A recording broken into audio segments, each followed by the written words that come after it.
تہذیب کی عظیم جنگ، مشرق و وسطیٰ کے دکھوں کی داستان۔ رابرٹ فسک کی یہ لرزہ خیز کتاب مشرق و وسطیٰ کی پچھلی ایک صدی کی تاریخ کا وہ کڑوا سچ ہے جسے مغربی میڈیا اکثر چھپانے کی کوشش کرتا ہے۔ ایک منجے ہوئے جنگی رپورٹر کے طور پر فسک نے اس کتاب میں ان تمام خونی واقعات، سازشوں اور انسانی المیوں کو قلم بند کیا ہے جن کا وہ خود چشمدید گواہ رہا ہے۔ اس کتاب کا عنوان دراصل اس طنز پر مبنی ہے جو مغربی طاقتیں اپنی جنگوں کو تہذیب کا نام دے کر لڑتی ہیں، جبکہ حقیقت میں یہ جنگیں صرف اقتدار، تیل اور قبضے کی ہوس کے گرد گھومتی ہے۔ مصنف نے اپنی داستان کا آغاز اپنی خاندانی تاریخ سے کیا ہے، جہاں ان کے والد پہلی جنگ عظیم کے سپاہی تھے، اور وہیں سے وہ مشرق و وسطیٰ کے ان زخموں کو کڑیدنا شروع کرتے ہیں جن کی بنیاد 1914 میں رکھی گئی تھی۔ وہ بتاتے ہیں کہ کس طرح برطانوی اور فرانسیسی سامراج نے عرب دنیا کے نقشے اپنی مرضی سے کھینچے اور ایسے بیج بوئے جن کی فصل آج بھی خون کی صورت میں کٹ رہی ہے۔ فسک نے افغانستان پر سوویت یونین کے حملے سے لے کر ایران عراق جنگ، لبنان کی خانہ جنگی، خلیج کی جنگوں اور پھر 9/11 کے بعد کے حالات کو بڑی تفصیل اور جرأت کے ساتھ بیان کیا ہے۔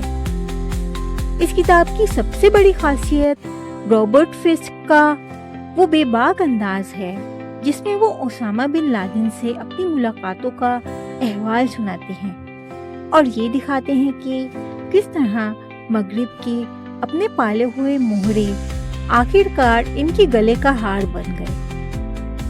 وہ عراق پر امریکی حملے کے جھوٹے بہانوں کا پردہ چاک کرتے ہیں اور ان معصوم شہریوں کی چیخیں ہمیں سناتے ہیں جن کا گھر بار اس نام نہاد تہذیبی جنگ میں اجڑ گیا۔ ان کے قلم میں وہ طاقت ہے جو پڑھنے والے کو ہسپتالوں، گلیوں اور صحراؤں کی تپش محسوس کرواتا ہے جہاں بے گناہ انسانیت کا لہو بہایا گیا۔ فسک صرف جنگوں کا ذکر نہیں کرتے بلکہ وہ اس منافقت پر بھی ضرب لگاتے ہیں جو بین الاقوامی سیاست کا حصہ ہے۔ وہ بتاتے ہیں کہ کس طرح فلسطینیوں کی نسل کشی پر عالمی برادری خاموش رہی اور کس طرح مشرق و وسطیٰ کے امروں کو اپنے مفادات کے لیے استعمال کیا گیا۔ ان کے نزدیک یہ جنگ تہذیب کے لیے نہیں بلکہ انسانیت کے خلاف ہے، جہاں طاقتور اپنے ناجائز قبضوں کو جائز ثابت کرنے کے لیے لفظوں کا سہارا لیتا ہے۔ وہ تاریخ کے ان پوشیدہ گوشوں کو سامنے لاتے ہیں جہاں مغربی سفارتکاری نے بار بار عرب عوام کے اعتماد کو ٹھیس پہنچائی۔ رابرٹ فسک کی یہ کتاب مشرق و وسطیٰ کے مظلوموں کا نوحہ بھی ہے اور طاقتوروں کے خلاف ایک فرد جرم بھی۔